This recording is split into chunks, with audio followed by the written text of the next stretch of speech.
30대 중반의 여성으로 저는 현재 딸 하나, 아들 하나 낳고 가정을 잘 꾸리고 있습니다. 물론 이렇게 행복한 가정을 꾸리게 되기까지는 몇몇 사건들이 있고 큰 결심과 고난이 있었습니다. 설명드리기 전에 저와 남편을 먼저 소개하겠습니다. 저는 지금의 남편과는 소개팅 연애를 해서 결혼한 케이스로 3살 차이입니다.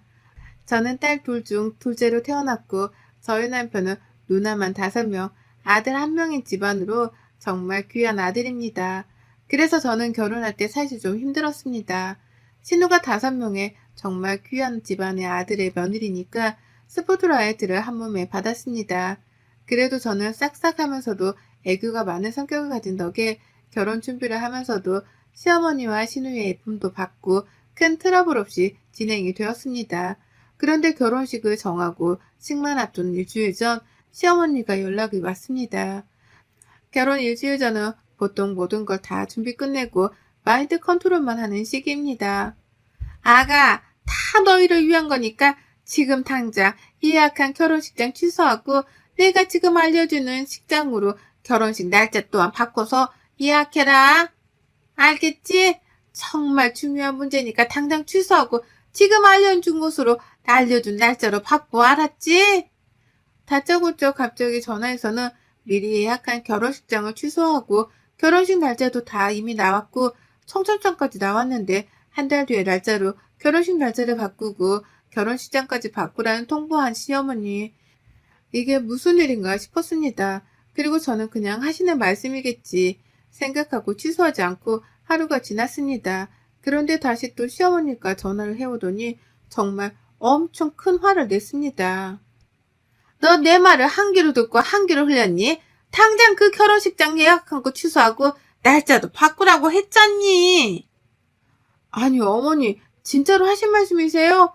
그런데 이미 지금 예약을 했고 취소하기에는 너무 촉박한 날짜이고 위약금까지 지불하면서 취소할 이유가 없는 것 같아서요.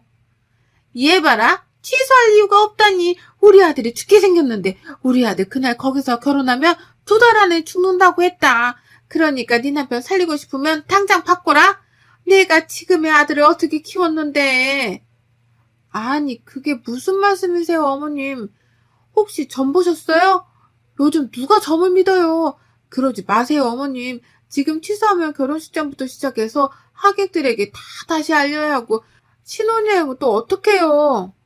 처음이면 나쁜 거니? 미리 예방하고 지키고 피할 수 있는 거 피하면 좋지. 그리고 점 너 무시할 거 못 된다. 당장 바꾸거라. 내 아들 죽는 거 나는 절대 못 본다. 어떤 아들인데 무당 말 안 들어서 죽게 되면 네가 책임질 거야? 정말 황당한 요구였습니다. 남편과 상의를 해보았습니다. 그런데 의외의 반응이 나왔어요. 지금의 남편 또한 결혼식을 앞둔 그날 어머니의 말이 맞다라면서 어머니가 찾아가서 중요한 일이나 고민이 있는 것에 대해서 점을 치면 100% 맞았다라면서 바꾸자고 했습니다. 사실 저는 점을 믿지 않는 사람 중 하나라서 정말 어이가 없고 말도 안 된다 생각했지만 남편이 죽는다고 하는 말을 이미 들어서 그런지 찝찝하고 기분이 좋지 않았습니다. 그래서 울며 겨자 먹기로 위약금을 물고 어머님이 아니 무당이 정해준 결혼 날짜와 함께 지정해준 결혼식장을 예약하고 결혼식을 진행하였습니다. 이 당시 5명의 시누이가 제 편을 들어주면서 옳게 엄마 말 듣지 마요. 처음부터 그렇게 하면 끝도 없어요. 라고 말씀을 다 똑같이 해주셨습니다. 사실 좀 의아했습니다. 왜 엄마 편이 아닌 내 편일까? 사이가 안 좋아서 왕래를 안 해서 저렇게 반응할까 싶기도 하고 또 제 입장에서 조언을 해주시니 감사하기도 했지만 너무나도 완강하게 주장하는 어머님의 뜻을 꺾을 수 없어서 어머님의 뜻에 따르게 되었습니다. 시골 촌구석에 다 무너져 내리게 생긴 결혼식장에서 결혼하게 되었고 저희 친언니의 결혼 날짜와 겹쳐서 저희 집에서는 정말 만족하지 못하는 결혼식 날짜와 장소로 식을 올렸습니다. 그래도 원래 정했던 결혼식장과 그 날짜에 결혼했다고 하면 저희 남편이 죽는다고 하니 한번 참아보자라고 생각하고 어머니와 그 무당 뜻에 따랐습니다. 그 무당 말 때문인 건지 아닌 건지 모르지만 남편과 저는 결혼식 이후로 행복한 신혼생활을 보내고 있었습니다. 그러던 어느 날 또 시어머니에게 전화가 왔습니다. 얘야, 너희 아이 생각은 있니? 내가 점을 봤는데 너희가 아기를 만들어야 할 날짜와 시간을 받아왔으니까 꼭 그때 해라. 알겠느냐? 아니, 어머니, 아기 만드는 거 하늘에서 주는 거지. 이걸 맞춰서 저희가 한다고 해서 되는 게 아니에요. 얘 봐라. 너 결혼식 날짜 장소 바꿔서 네 남편 사게 된 거 보고도 안 믿냐? 얘가 큰일 날 소리 하네. 당장 내가 문자로 아기 만들 날짜와 시간 보낼 테니까 상의해서 가져. 알겠지? 결혼식 날짜와 장소가 처음이자 마지막일 것이라 생각했던 것이 저의 큰 오산이었습니다. 이제는 남편과의 부부관계, 날짜와 시간까지도 맞추라니 남편과 이야기를 나누고 남편도 콧방귀를 끼더니 말도 안 된다면서 시어머니의 말을 잘 듣지 않았습니다. 그리고 2달 정도 지난 뒤 저는 임신을 하였습니다. 시어머니가 알려준 날짜와 시간이 아닌 때에 관계를 했는데 임신이 된 것이었습니다. 임신 소식을 알리면 시어머니가 기뻐하실 것 같아서 남편과 함께 찾아가서 임신 사실을 알렸습니다. 그러자 시어머니가 무언가 적힌 종이를 꺼내더니 다짜고짜 화를 내셨습니다. 아니, 내가 정해준 날짜와 시간에 관계한 거 맞니? 계산이 안 맞는데. 지금 임신한 이 아이는 건강하지 못할 것이야. 아들, 그리고 아가. 내 말을 정말 들어야만 한다. 우리를 계속 보호해준 그 부당이 정해준 날짜가 아니면 건강한 아이가 아니라고 했단 말이다. 어머니, 그만하세요. 어느 정도 어머니 뜻에 맞춰줄 때도 있었지만 아닌 경우도 있어요. 제발 이제 점점 그만 보세요.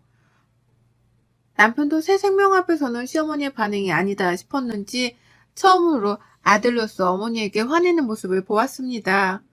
그렇게 작은 다툼이 있고 저희는 집으로 돌아와서 생활하는데 저는 내내 시어머니에게 남편이 한 소리 한 모습이 마음에 걸려서 불편했습니다. 그래서 시어머니께 전화를 드리고 찾아가서 위로 좀 해드리려고 했는데 마침 시어머님이 집으로 찾아오셨습니다. 어머님, 안 그래도 제가 찾아뵈려고 했는데 이렇게 오시니 좋네요. 니네 침실 어디니? 집에 와서는 다짜고짜 침실을 찾으셨습니다. 왜요? 무슨 일 있으세요? 어머님은 부적을 들고 침실 안으로 들어가 침대 밑에 부적을 붙이셨습니다. 그 아이 절대 임신하면 안 된다니까. 니네가 결국 가지게 되어서 내가 그 무당 찾아갔더니 이 부적으로 보호를 해줘야 한다고 하더라. 그러니까 침대 밑에 붙인 부적을 절대 떼지 말고 너는 꼭 저기서만 꼭 차거라. 알겠지? 아니, 어머니, 왜 이렇게 무당을 맹신하세요? 저희 너무 힘들어요. 네가 지금 세상을 더 살고 몰라서 그래. 그 무당만만 들었어도 너희 시아버지는 죽지 않았다. 네 시아버지 크니까 우리 애들 아빠처럼 저 세상 빨리 보내고 싶은 거 아니면 내 말 들어. 시어머니는 30대 후반에 남편과 사별하셨습니다. 이전에도 시어머니는 무당 말을 잘 믿었고 반면에 무당 말을 잘 듣지 않았던 시아버지는 시어머니가 무당 말을 듣고 계속해서 나가지 말라고 말렸음에도 불구하고 나간 날 사고로 그 자리에서 돌아가시게 되었습니다. 그 뒤로 시어머니는 무당의 말을 더 굳게 믿게 되고 더 맹신하게 된 사연이 있었습니다. 하지만 너무나도 지나친 집착이 돼버린 시어머니의 무당 맹신은 저희 부부의 생활과 관계에 있어서 불편함을 주고 있었습니다. 물론 시어머니가 남편과 일찍 사별하고 나서 그 상처 속에 계속 갇혀있고 무당의 말을 들었더라면 안 그랬을 텐데라는 안타까움이 있지만 이 세상의 고난과 안 좋은 일을 무당의 말로 다 막을 수 있다라면 불행은 없겠죠. 하지만 세상이 다 그렇지만 않다. 무당의 말로 막을 수 있는 것이 아니다라고 생각하는 저는 시어머니의 이런 행동을 막아야만 한다라고 생각했습니다. 물론 남편과 많은 이야기를 해야 했습니다. 호르몬이를 매몰차게 차는 남편이 아니기에 시어머니의 무당맹신의 사건이 있을 때마다 많은 이야기를 나누었습니다. 그리고 이쯤에서 멈추시겠지라고 생각하며 지내던 어느 날 생각지도 못한 일이 터졌습니다. 새 생명을 품고 있던 저는 혼자 점심을 먹다가 갑자기 배가 아파서 병원에 가게 되었습니다. 그런데 생각지도 못한 아이의 심정지, 4개월 정도 품고 지낸 새 생명의 아이가 이렇게 저희 부부의 품을 떠났습니다. 유산의 슬픔과 아픔을 이겨내지 못하고 누워서 지내고 있던 때에 시어머니가 집으로 찾아오셨습니다. 내심 시어머니의 위로를 기다렸던 저는 시어머니가 반가웠습니다. 그런데 시어머니는 오시더니 제가 누워있는 침대 밑을 보시면서 무언가 찾으셨습니다. 어딨어? 내가 저번에 붙여준 거 어딨어? 네? 뭘 말씀이세요, 어머니? 얘 봐라. 내가 500만 원이나 들여서 부적 가지고 와서 네 침대 밑에 붙여줬잖아. 네가 처음부터 내가 알려준 날짜에 관계를 가지고 얘를 가졌으면 이렇게 돈 나갈 일도 없고 얘가 잘못될 일도 없었을 거 아니냐. 그 부적 쓴 돈도 날리고 얘도 날리고 왜 이렇게 말을 안 듣는 거니? 아니 어머니 부적을 그렇게 큰 돈을 주고 쓰셨어요? 그리고 그 부적 때문에 지금 저희 아이가 잘못됐다고 믿는 거세요? 아직도 얘가 정신을 못 차렸다 못 차렸어. 시어머니는 위로는커녕 오자마자 부적을 잡고 답답함만을 표현하고 가버리셨습니다. 순간 시어머니가 말한 것들이 스쳐 지나가면서 정말 그 부적을 붙이고 있었더라면 우리 아기가 떠나지 않았을까? 라는 생각이 들면서 후회의 감정도 밀려오고 머릿속이 복잡했습니다. 시아버지가 시어머니의 말을 듣지 않아서 돌아가신 것처럼 우리 아가도 내가 말을 듣지 않아서 이렇게 떠나게 된 것일까? 정말 슬픈 시간들이 밀려왔습니다. 남편 또한 흔들리기 시작했습니다. 여보, 우리 이제부터라도 어머님 말 좀 들어보자. 아무래도 맞는 것 같아. 우리 아기도 어머님 말 들었더라면 지킬 수 있었을 것 같아. 그래 여보, 어머니 말을 한번 들어보고 살아보는 것도 나쁘지 않을 것 같아. 우리도 속상하지만 어머님도 속상하실 거야. 저희 부부는 유산의 슬픔을 서로 위로하면서 또한 어머님의 답답함과 속상함을 이해해보려 노력하고 또 어머님의 무단매신을 어느 정도 참고 해보고 믿어보기로 다짐을 하였습니다. 3개월의 시간이 흐른 뒤 시어머님이 반찬을 해오시면서 쪽지 하나를 건넸습니다. 이번에 꼭 지켜라 알겠지? 그리고 이것도 받아라. 이게 뭐예요 어머님? 아, 합방 날짜랑 시간인 거죠? 근데 이건 또 뭐인지. 합방 날짜랑 시간 꼭 지키고 이건 그 무당한테 어렵게 구한 팬티랑 관계 전에 이불 밑에 넣고 해야 하는 볏짚 인형이다. 이렇게 해야 저번 같은 일이 일어나지 않는다고 하니까 꼭 지켜. 알았지? 알겠어요 어머님. 솔직히 내키지 않는 미신 같은 말들과 날짜 행동이었지만 유산의 아픔과 함께 시어머님의 무당말을 한번 들어보자라는 생각이 들어서 믿져야 본전이다라는 마음을 가지게 되었습니다. 그리고 남편도 한 번은 믿어보자라는 심정으로 시어머니가 하라는 대로 날짜와 시간 그리고 볏짚 인형을 이불 밑에 넣고 관계를 했습니다. 그런데 정말 신기하게도 임신이 되었고 건강한 아이를 출산하게 되었습니다. 정말 무당의 말과 방법 때문인지는 모르지만 저희는 그렇게 건강한 딸아이를 출산하고 힘들지만 행복한 육아를 하고 있던 어느 날이었습니다. 아가, 저번에 무당이 정해진 이름이 별로더라. 들어보니까 아기 이름을 안 바꾸면 정말 큰일 난다고 하더라. 팔자가 사납고 평생 살 때 좋지 않다고 하니까 바꿔라 당장.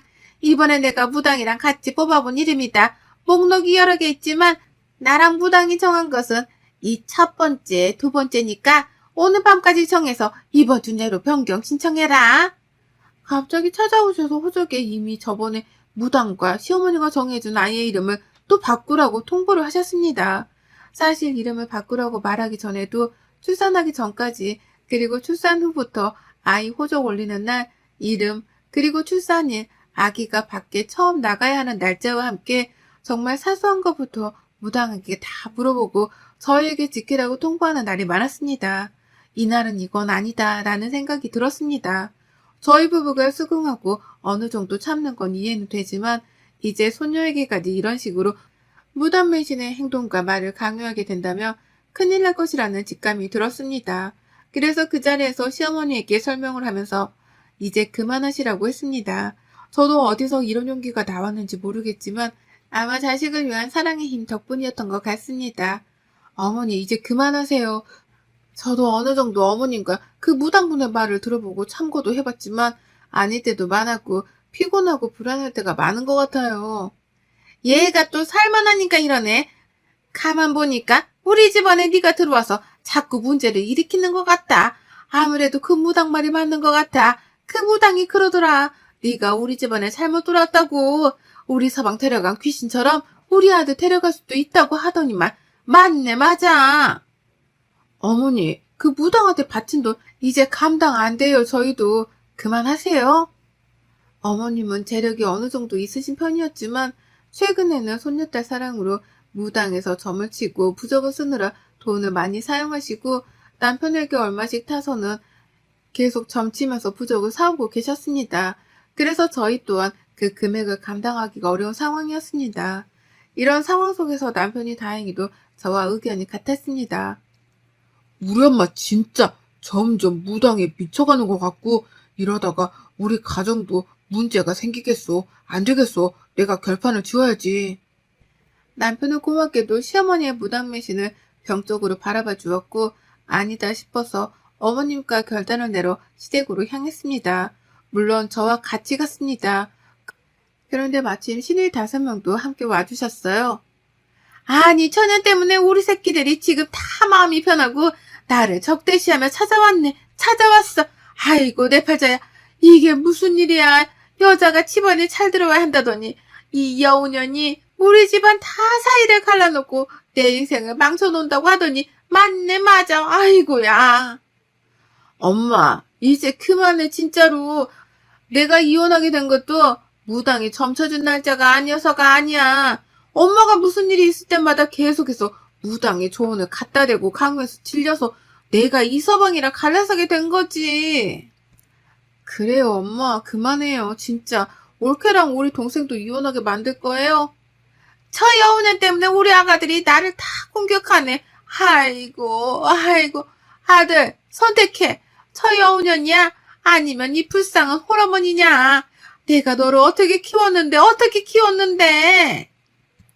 한순간에 제가 어느 한 집안을 망친 여자가 되었고 시어머니는 자신이냐 아니면 저냐의 선택의 상황을 남편에게 만들었습니다. 남편에 대한 신뢰가 있었지만 순간 또 그 선택의 순간에 있어서 떨렸습니다. 엄마, 젊은 시절에 홀로되셔서 키워주시고 감사했지만 저도 이제 성인이고 한 가정의 가장인데 이건 아닌 것 같아요. 제발 이제 그만하세요. 저는 지금의 와이프와 함께 저희 둘의 힘으로 행복한 가정을 꾸려보도록 노력할 테니 이제 그만 내려놓으세요. 엄마 때문에 내 인생 망가지게 생겼어요. 엄마 이제 그만. 마음속 아빠도 보내드리고 삶을 통제하려 하지 마세요. 이제 그만해요. 완벽한 삶이 어딨어요. 엄마의 통제 속에 우리가 이렇게 나약하게 되었잖아요. 제발 그만해요. 아이고 내 팔자야. 저 여우년이 우리 자식들이 나를 공격하게 만드네. 사람 잡아. 자네를 내가 죽여야 해. 무당 말대로 인형 만들어서 꽂아서 기를 다 빼놨어야 하는데 내 인연. 시어머니는 화를 주체하지 못하고 저에게 달려들며 폭력까지 가하려 했습니다. 말리는 시누이의 곁에서 컵에 있던 물을 저의 얼굴에 뿌리고 집에 모아두신 부적과 소금을 제 몸에 뿌리면서 분을 표출하다가 주저앉았습니다. 저에 대한 분노와 함께 자식들의 옳은 말에 있어서 한순간에 본인의 삶이 무너져 내린 듯한 상실감이 밀려오신 것처럼 보였습니다. 그리고 자식들의 올바른 판단이 자신의 편이 아니라는 배신감, 한바탕 큰 소동에 몰아붙인 틈에서 정말 다행히도 그 소동 속에서 남편과 시누이는 보통의 시댁의 시처럼 저를 남처럼 대하지 않고 이성적으로 판단하여서 올바른 상황 대처를 해주었습니다. 정말 감사한 분들이며 감사한 남편입니다. 이제야 왜 시누이가 처음에 결혼식 날짜와 장소를 바꾸라는 요구가 있었을 때 했던 말이 떠올랐습니다. 그 당시엔 왜 저럴까 시누이가 이상해 보였던 제가 참 어렸던 것 같습니다. 그때는 어리석기도 시누이가 엄마 말 안 듣고 이혼한 것처럼 보였던 그리고 그렇게 판단했던 제가 참 부끄러웠습니다.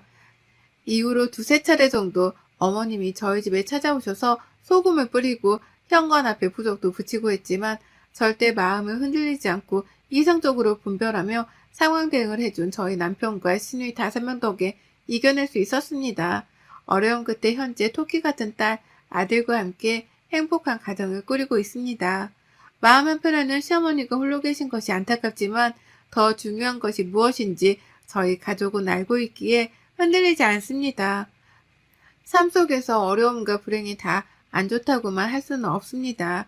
그로 인해서 얻을 수 있는 것들이 있고 성장할 수 있기에 저희 가족은 불행과 어려움을 무서워하지 않고 애써 막으려고 하지 않습니다. 오늘도 저희는 하루를 저희의 힘으로 잘 이겨내보려 서로 으쌰으쌰하며 보내고 있습니다. 그래도 정말 고마운 시누이와 든든한 저희 편인 남편을 만나 어려움을 넘기고 행복한 가정을 꾸릴 수 있음에 정말 감사합니다. 여러분들도 삶의 어려움과 불확실성이 있어서 막으려고만 하지 마시고 이겨낼 수 있는 내면의 힘을 키워나가시길 바랍니다. 여러분의 생각은 댓글로 남겨주세요. 오늘도 시청해주셔서 정말 감사합니다.